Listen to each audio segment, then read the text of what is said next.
All right, well, welcome everyone to SGMA, or the Sustainable Groundwater Management Act Strategies, Managing Implications of the Sustainable Groundwater Management Act, and particularly focusing on the dairy industry. I am really excited to be able to moderate this panel because we've got some terrific speakers lined up today. This is a live session, and if you have any questions as we go through this presentation, you can either enter them in your, there's a function somewhere on that screen that will enable you to send in questions, or info@cadairysummit.com is the email address if you have some questions. But I first want to introduce our speakers that we have here. First, we have Joey Arosa. Joey is a dairyman in Pixley. His family has had that dairy in operation for well over 100 years. And Pixley is in the San Joaquin Valley, kind of south of Tulare. Joey is in addition to being a dairy leader, also the chairman of the Farm Credit West Board, and very involved in agriculture lending, and brings a wealth of experience to this panel and intimate knowledge of the dairy industry and the water situation. Our second speaker is Jason Gianquinto. Jason is the general manager of the Semi-Tropic Water Storage District, which is in North Kern County.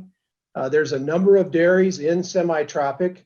It's a little over 200,000 acres in that district, with about 140,000 acres of irrigated agriculture.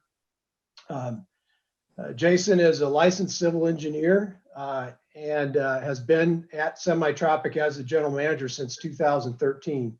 One of the unique things about Semi-Tropic is that they're a state water contractor. Many of our ag folks in the San Joaquin Valley are federal, have federal water or local water, but Kern is served by the State Water Project as well. And so Jason brings an interesting perspective on that, as well as intimately being involved in the SGMA process. Our third speaker is Taryn Ravenzini, and she is the Deputy Director of the Department of Water Resources and the person in charge of implementing the Sustainable Groundwater Management Act for the state. And of course, the state is the ultimate decider of whether these groundwater sustainability plans are adequate. And so we're excited to have Taryn here to be able to give us some perspective on that. And so thank you very much, Taryn, for being part of this panel. And then our final speaker is J. Scott Peterson, who is from the Delta Mendota Water Authority. And he is the Director of Water Policy for the Delta Mendota Water Authority. This authority has 28 member agencies, and they are the operator of the Delta Mendota Canal. So when you look at the major projects, surface water projects in California that bring water really to the southern part of the state, central and southern part of the state, you have two projects: the State Water Project and the federal project, the Central Valley Project. And the Delta Mendota Water Authority is really the entity that operates that facility. And Scott is their water policy director, but also has a wide amount of legislative experience and policy experience, having worked for both Jim Costa, Congressman Costa, and Congressman Cardoza in the last decade or so. And we're going to be looking to Scott to really kind of give us some big picture conclusions here as we go through of where we might be headed. So I want to set up this discussion by telling you a little bit about how I got involved. I was a dairy farmer in Southern California for 39 years, and was pretty involved in water policy and water politics, so to speak, in Southern California, both at a statewide level, paying attention to that, but also very much at the local level. I represented agriculture on the Chino Basin Water Master Board for 20 years, which is an adjudicated basin, and so was quite involved in groundwater regulation. I retired in 2018. Urbanization took my dairy, and the kids were doing other things. So we called it a career, and I was going to move up to Tulare and to be by family, and was looking for something to do. And I'd been very involved with Milk Producers Council, Dairy Farmer Trade Association. And it just so happened that SGMA had been passed, and the Sustainable Groundwater Management Act, and the Central Valley was deep in the middle of trying to figure out how to implement this. There'd been a lot of progress that had already been made in terms of organizing the Central Valley and the various entities into groundwater sustainability agencies. So there were dozens and dozens of agencies that had been established, and their task was to come up with groundwater sustainability plans. And so Milk Producers Council asked me to be the dairy industry's eyes and ears and advocate. We weren't really sure how this was all going to roll out, but we were pretty sure that it was going to impact the dairy industry as well as all of agriculture, and to try to figure this out. And so I accepted that challenge, and basically identified where we had dairies in the Central Valley. And Holly, if you could put that map up. This is a map of the Central Valley, and all of that red or purple area, those are critically overdrafted basins. And so you could see really from Kern County in the south all the way up, with the exception of the Turlock and Modesto area, all the way up to Stockton, pretty much the entire Central Valley is critically overdrafted. And that's a legal definition and designation that required that those areas come up with a groundwater sustainability plan, a plan to eliminate overdraft and come into a balanced condition by the year 2040.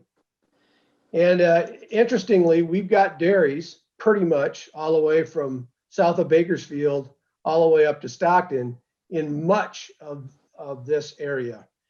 And so I just started going to meetings, and over the course of the last 2.5 years, have attended hundreds of meetings learning about this. And I want to share with you, just to start off, a couple of things that I've learned. One is, and you could take the map down, this law is about regulating groundwater, and as massively regulated as California is in many different things, we had never regulated at a statewide level groundwater extraction. On the other hand, surface water has been regulated and supervised for about 150 years. The law, as it was passed, had as its theme that there would be local control, that the plans, the governance, the initial responsibility to carry this out was going to be done at the local level. And so there was going to be local control, but there's a practical problem about having local control in terms of establishing groundwater sustainability plans. And that is that the Central Valley, from really when you come off the Grapevine south of Bakersfield there, all the way up to, frankly, the north of the Sacramento Valley is one big groundwater basin, essentially. And so how do you divide that up into more manageable pieces so that you can practically have groundwater, local control of groundwater regulation?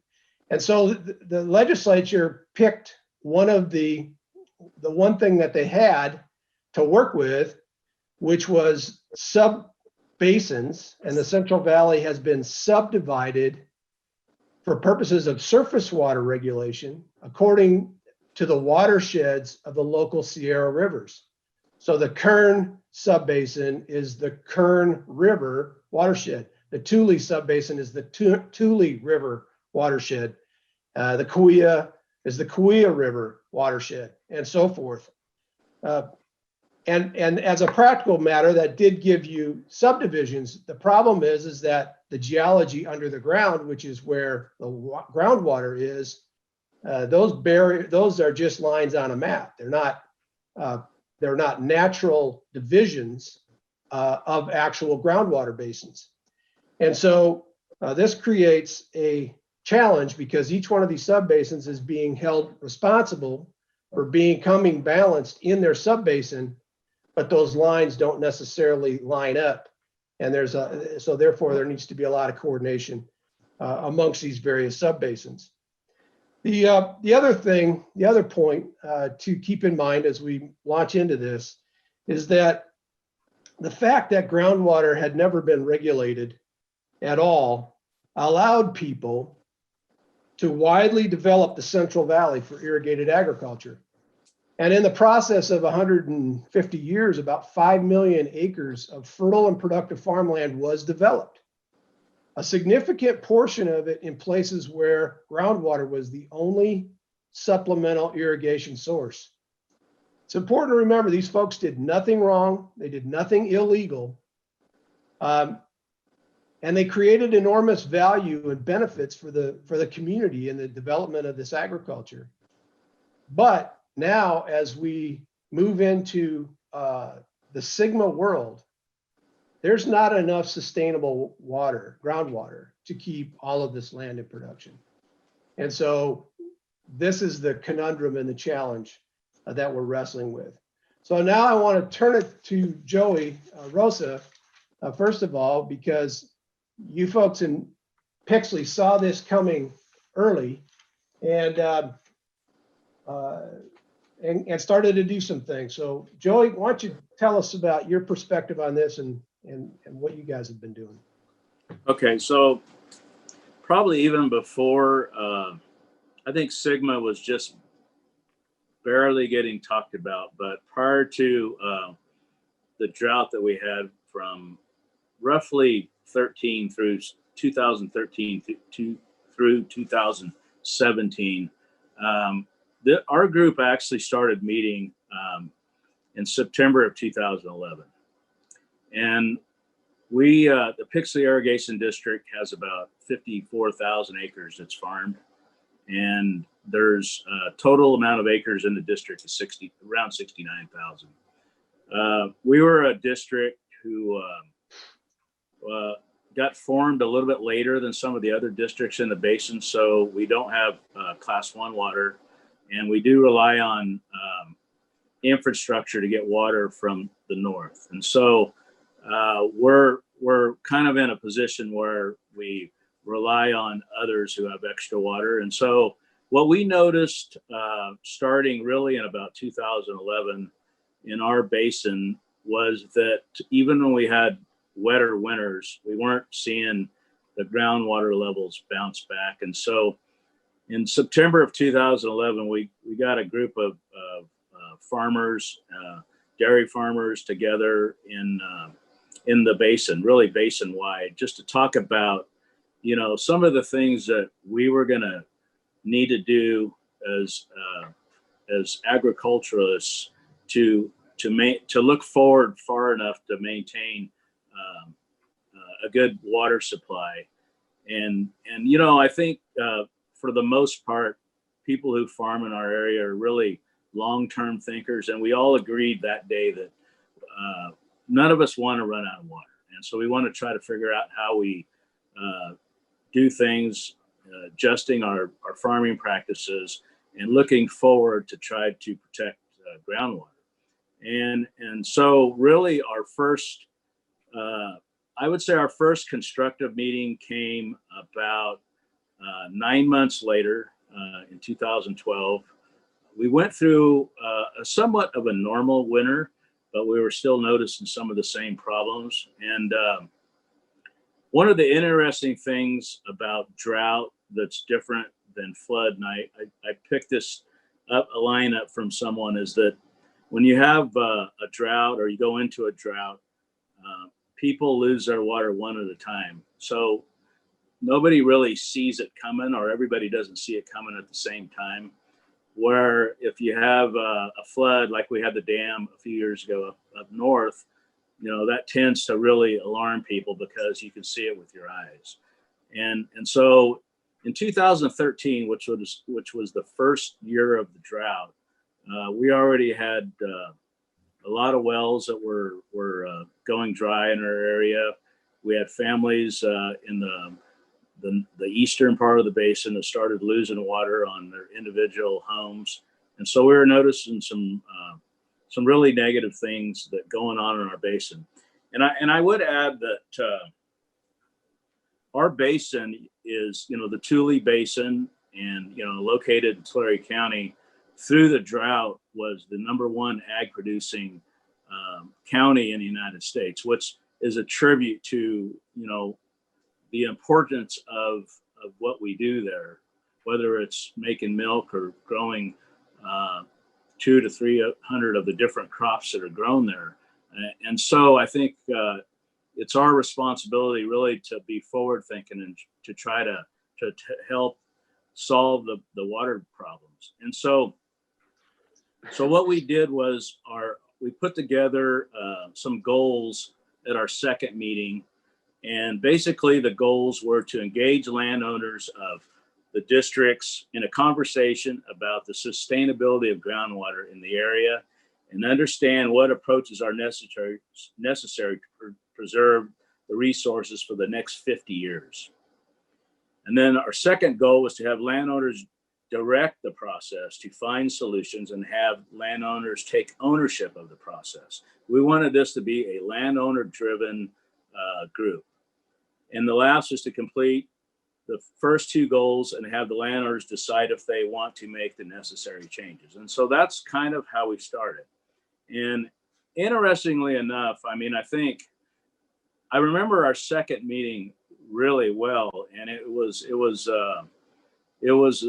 a meeting where there's 20 or 30 people sitting around the table, and really everybody's, I would describe it as people are scared about, what you're scared about, what you don't know about what's going on underneath you, but then you're also there was some finger pointing going on. We have a lot of different things growing in our area, and so I think one of the things that we did that I think really was helpful was that we decided at that second meeting that we would meter up farms for several dairy farms, several almond orchards, several walnut groves, several pistachio groves, and all the main crops that were grown in our area. And after the first year, I think we all figured out that, if you're a good farmer and you grow good crops and your yields are good, it takes a lot of water, and it doesn't really matter what you grow or what you produce. And so I think it really bonded us together to work together as a group of guys who it really didn't matter what you were farming. We all were on the same team. And so, that was kind of the first step we took. And like I said, that started 2 years before SGMA was ever passed. All right. Well, we'll get back to you because you've done quite a bit since that time. But let's next go to Jason Gianquinto. And semi-tropic is got quite a bit of overdraft, but also quite a bit of storage. How have you been preparing for SGMA? Yeah, thanks, Jeff. So I guess before I start the question, I'll give you a little bit of background you kind of alluded to when you introduced me. So first off, regarding semi-tropic, semi-tropic was formed in 1957 to address overdraft within our portion of Kern County. So at that time, all the irrigated agriculture within the semi-tropic region relied upon artesian wells. And of course, as the artesian wells went away, they moved to turbine pumps, and then the landowners saw that water levels were falling and needed to do something else. So they formed semi-tropic in 1957 with the charge of bringing in a surface water supply, either from the state project for the Friant project. So we were successful in getting a state water contract, and through the state water, our deliveries from the state water contract and the development of the semi-tropic groundwater banking program, we alleviated overdraft, and it wasn't an issue from the 1970s through about early 2000. And then we started seeing the writing on the wall that something had dramatically changed. I think Joey alluded to that earlier. So with the expectation of Sigma or something like Sigma coming down the road, we started really looking at our numbers, trying to determine exactly how much water supply we had from a historical standpoint, looking at the demands of the district.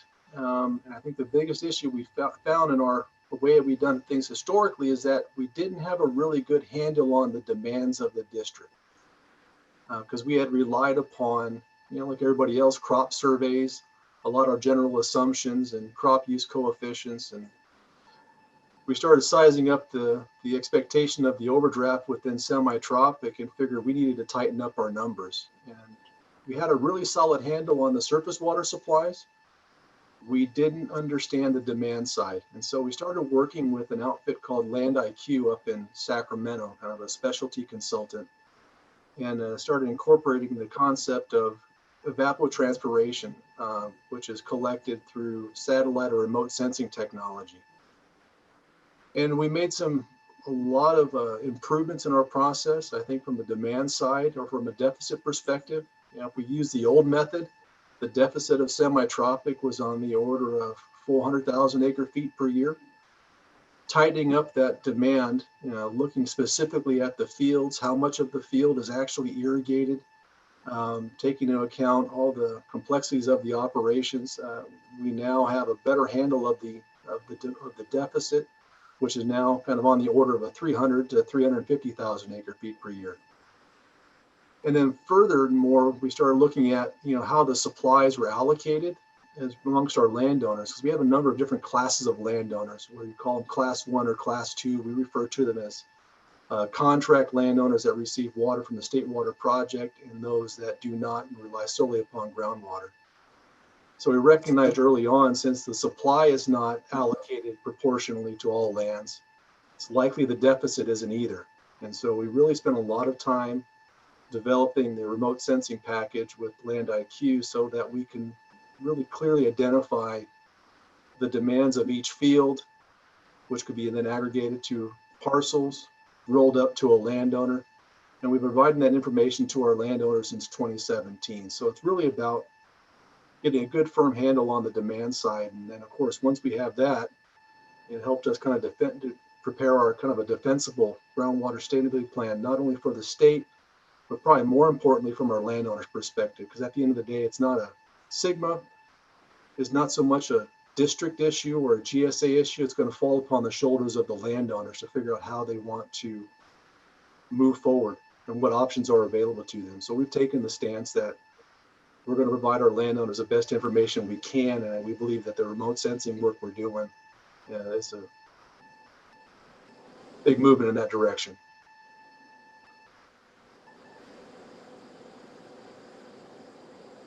All right. Well, we'll definitely come back to you guys, you as well. But next we'll want to turn to Taran. And Sigma required all of these groundwater sustainability agencies to produce and deliver to the Department of Water Resources by January 31 of 2020 a groundwater sustainability plan. These plans run hundreds of pages and cover lots and lots of different things, but mostly they, in really, really general terms, they define the problem and come up with solutions that can be implemented over the next 20 years. And so the question for you, just start off with, is how is the state doing as far as evaluating these plans, and what are you looking for? Thanks, Jeff. Good afternoon, everyone. Appreciate the opportunity to speak with you today. The question you're asking is, I think, on the minds of a lot of people right now. This is a kind of an intense time, not just for the department, but for the local water managers, as we're trying to figure out how we can move forward to ensure a greater water supply reliability for the state for the future. The department has been, since the passage of SGMA, working very diligently to help support the locals as they have been coming together to create the governance structures, the groundwater sustainability agencies that you mentioned that were formed in fairly short order, by the way. That was about 2 years, and we, throughout the state, there are about 260 agencies were formed. So that is truly remarkable. That was a quick turnaround. Everything about SGMA has been very aggressive, not just for the state, but for the locals, in particular for the locals. If I can step back for just a little perspective for the attendees, there are 515 groundwater basins in the state.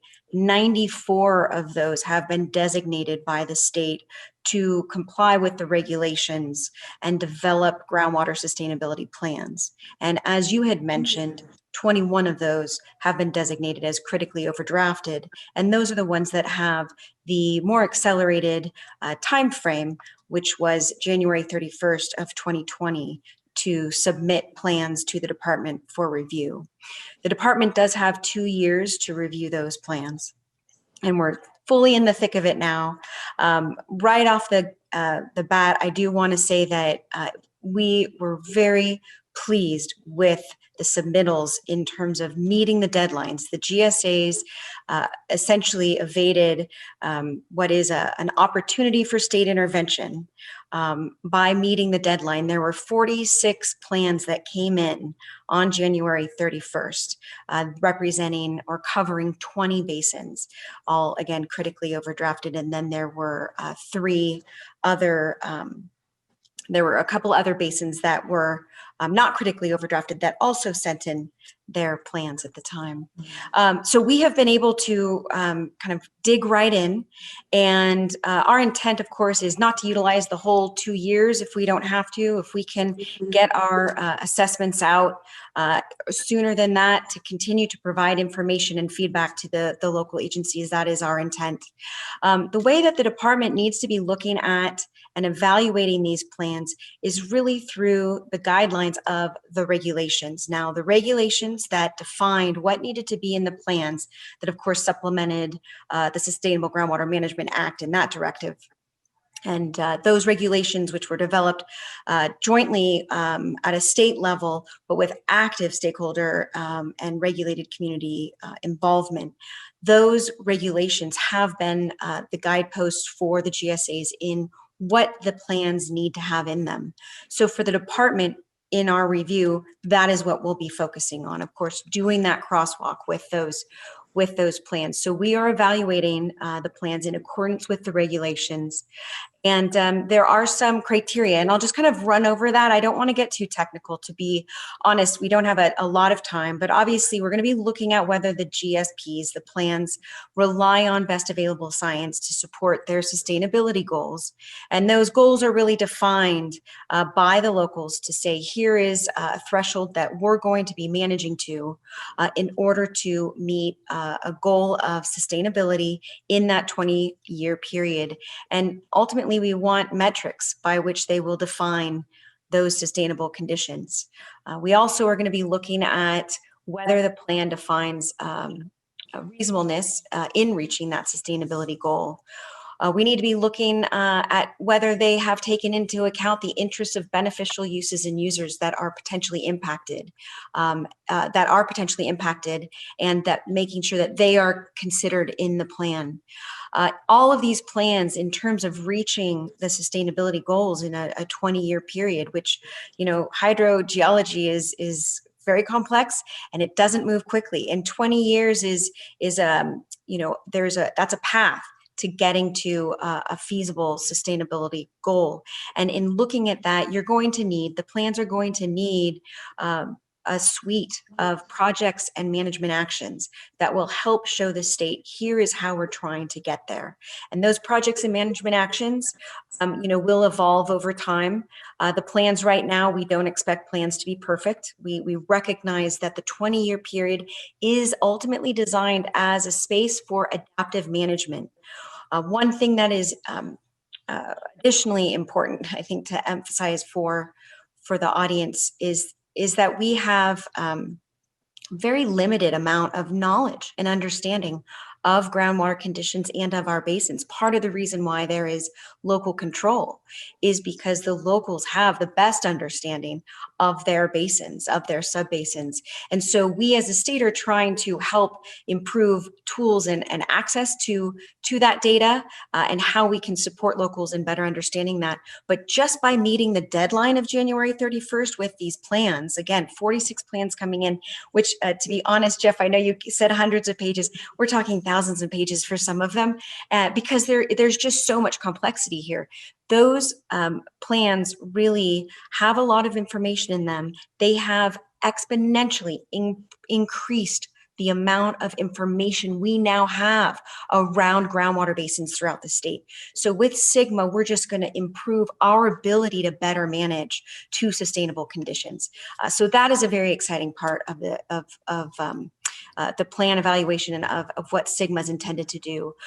Just one of the last notes, kind of among other considerations, we are looking at financial and legal authorities. The groundwater sustainability agencies do have, under the law, the authority that they need to do to implement the plan. And in fact, upon adoption of their plan at the local level, they are given the authority to immediately implement their plan. So that is in tandem while the department is reviewing that plan for adequacy. And the purpose of that is an acknowledgement by lawmakers that we don't have time to lose.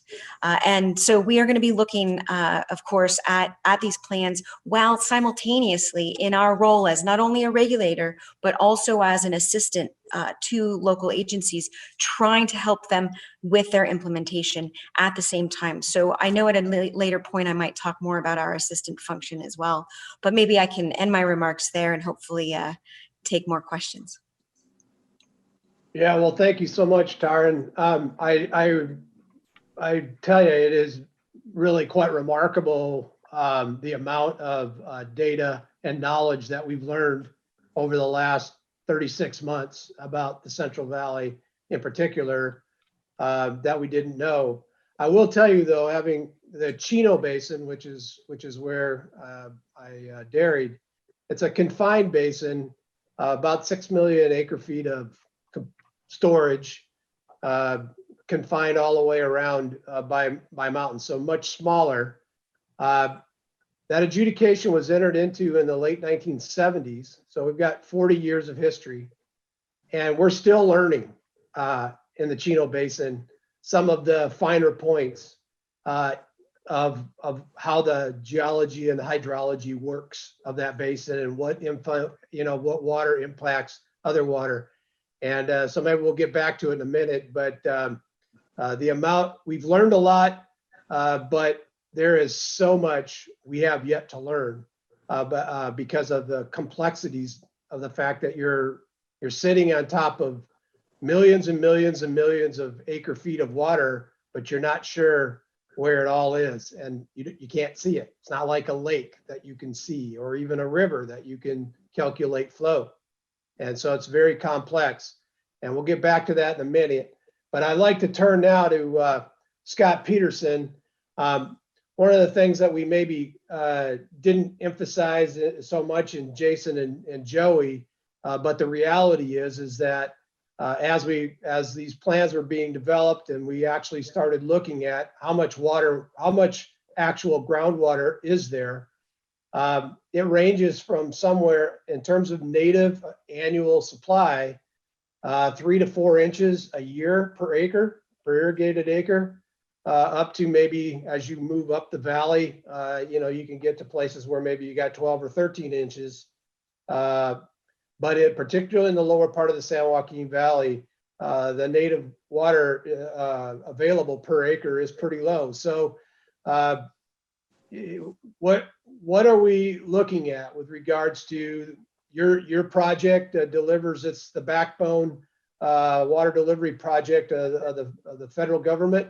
And what are we looking at in terms of additional surface supplies? Is that possible? Yeah, no, thanks, Jeff. I appreciate you teeing that up. So kind of the way to look at this is that there's a number of different steps to groundwater sustainability. First, you have to understand what the problem is. So how much is the valley overdrafting every year? And is there a way to increase supplies without fallowing land? If there is an opportunity for that, you have to look for what those new water sources would be. You have to ensure that we can move that surplus water to where the problem areas are. And then we need to account for the expanded beneficial use, which effectively means additional groundwater recharge capacity and wetland and riparian habitats that aren't currently, whose needs are essentially currently not being met and have to be by the SGMA regulation. So the scope of the problem that we're looking at right now is somewhere, if you look at the combined groundwater sustainability plans, that estimated need ranges between 1.5 to 1.8 million acre feet annually. You look at what sources of available water are out there.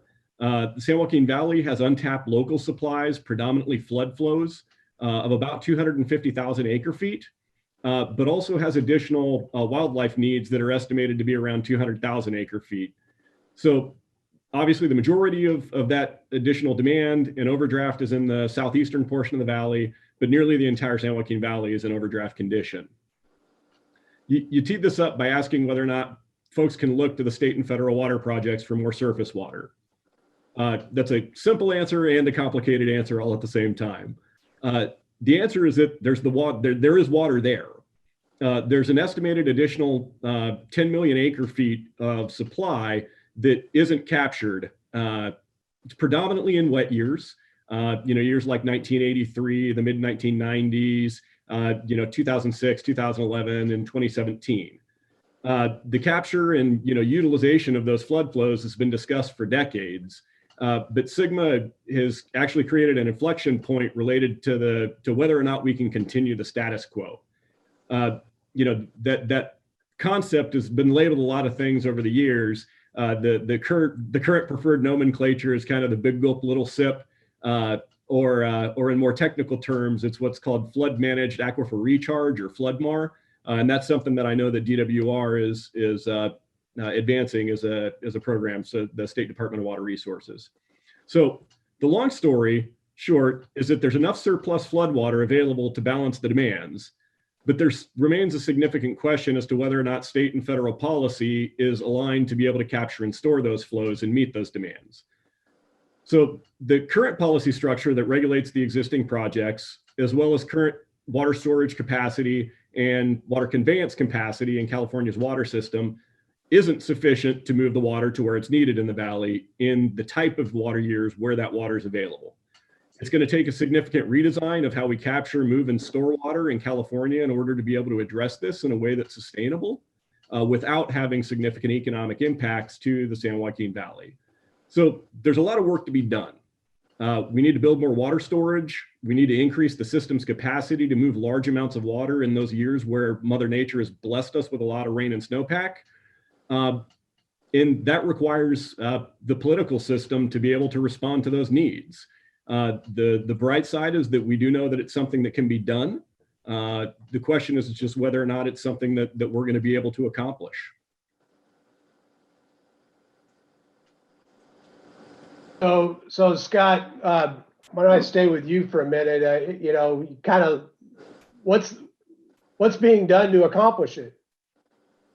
Yeah, so there is a coalition of water users, large water districts, agricultural organizations, local communities that have formed an effort called the Water Blueprint for the San Joaquin Valley, which essentially is also reaching out to a number of disadvantaged communities in the area, as well as environmental organizations, to create a large coalition for the purposes of effectively advocating for the types of solutions that would be necessary in order to meet all the needs of the San Joaquin Valley in a way that is least harmful to the citizens of that area.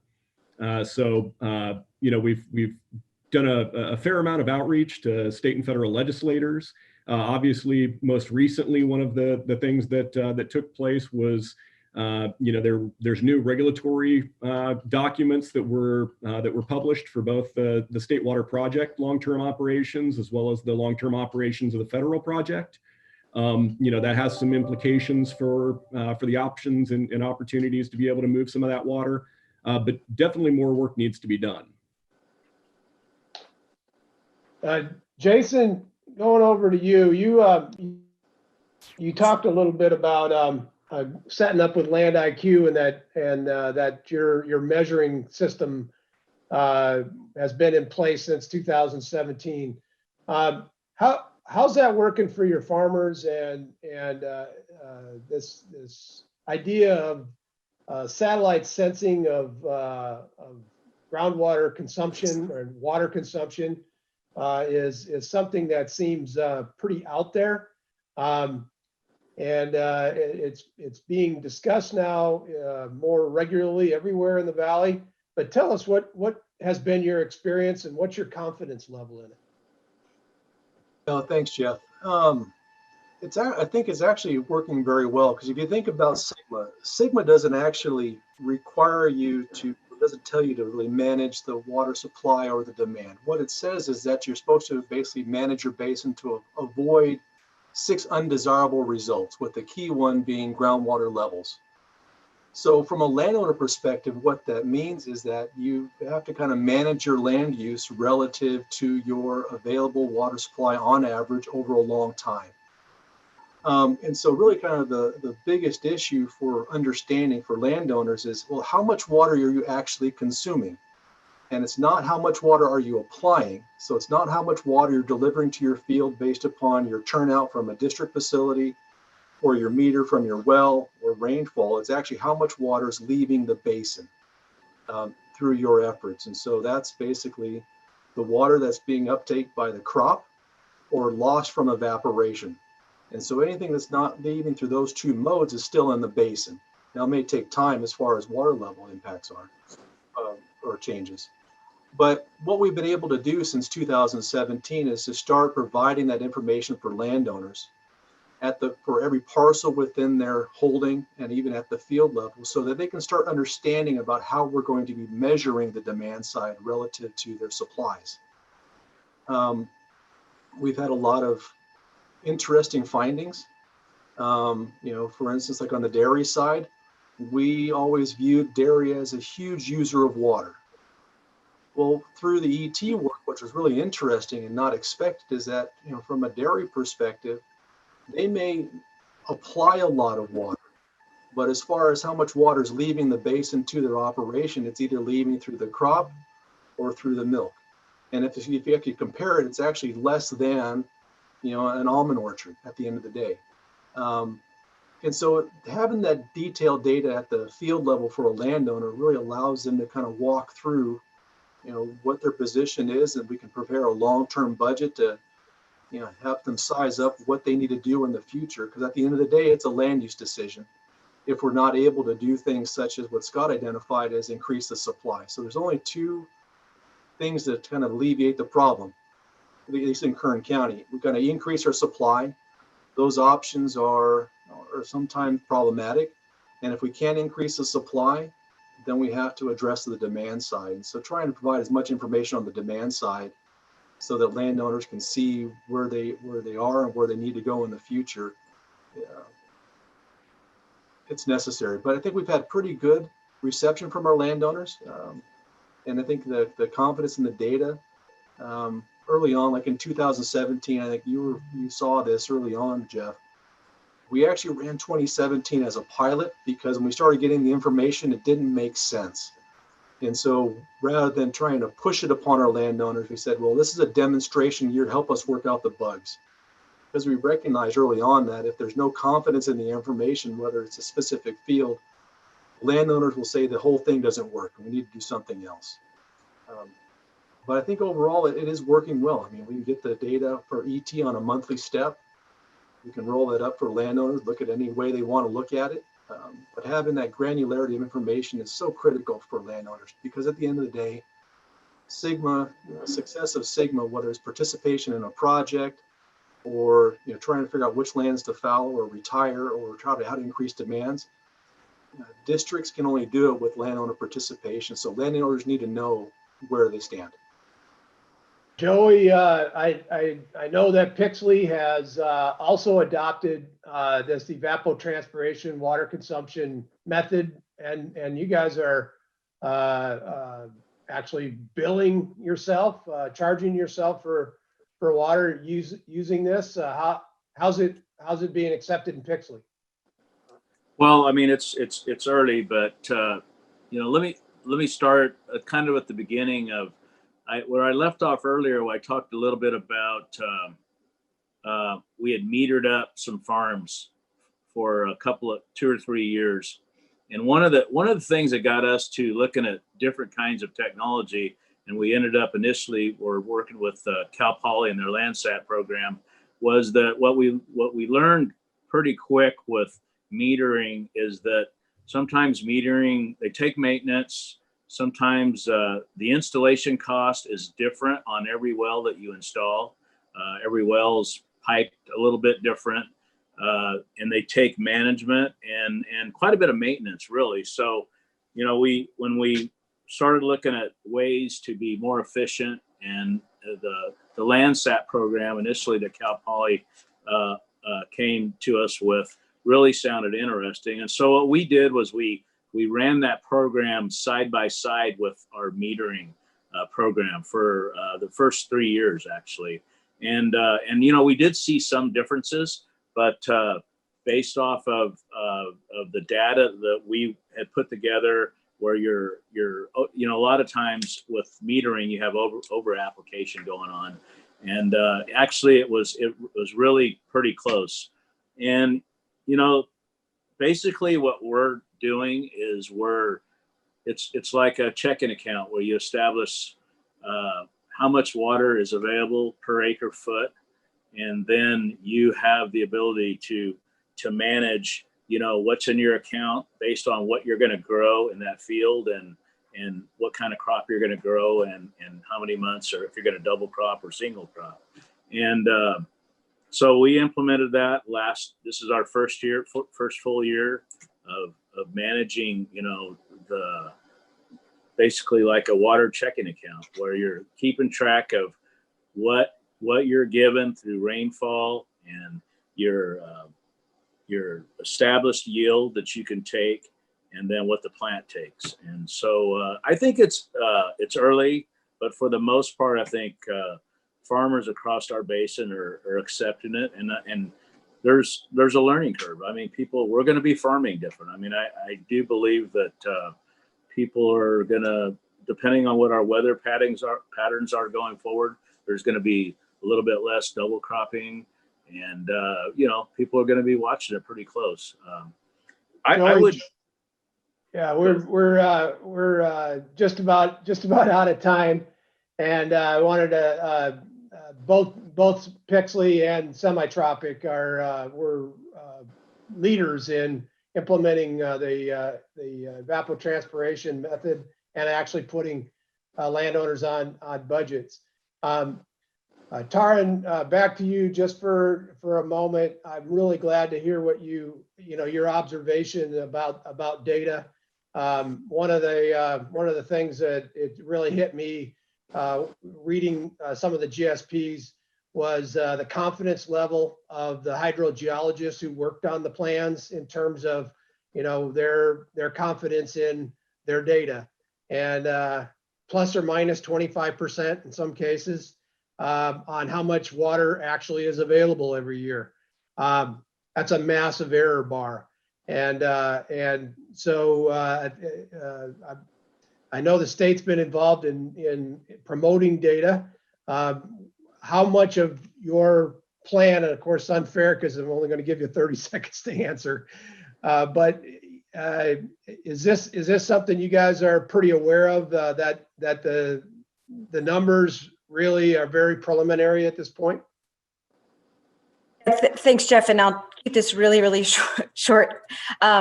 So you're absolutely right. Data is extremely important.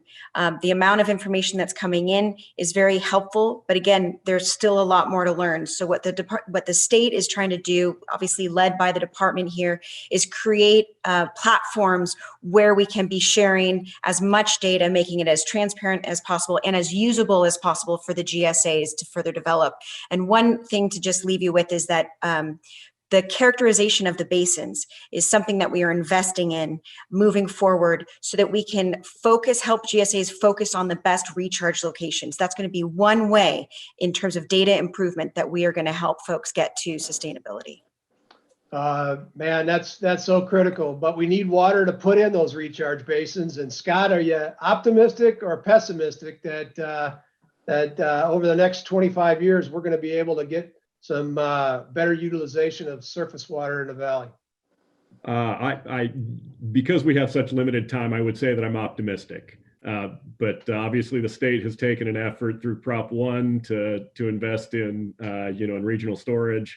The federal government passed in 2016 the Water Infrastructure Improvements for the Nation Act that provided a significant amount of funding for water infrastructure as well. And there's a pretty widely recognized national need that infrastructure investment is going to be something that absolutely needs to occur. Well, I'll tell you, we could talk for a whole lot longer on this topic. I really want to thank all of you.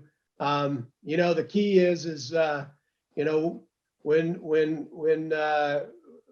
we regulated groundwater, SGMA was a massive paradigm shift. And every drop of water now needs to be put to beneficial use. We cannot let those big flood flows just run by. And I've already seen farmers, landowners, water districts, everyone, in 2017 was kind of our first big water year that we had after SGMA. And I think we made a lot of ad hoc progress. And my guess, we get another water year, we're going to make a whole lot more because water is so valuable. Thank you all. Really appreciate this time together. Thank you, Joe.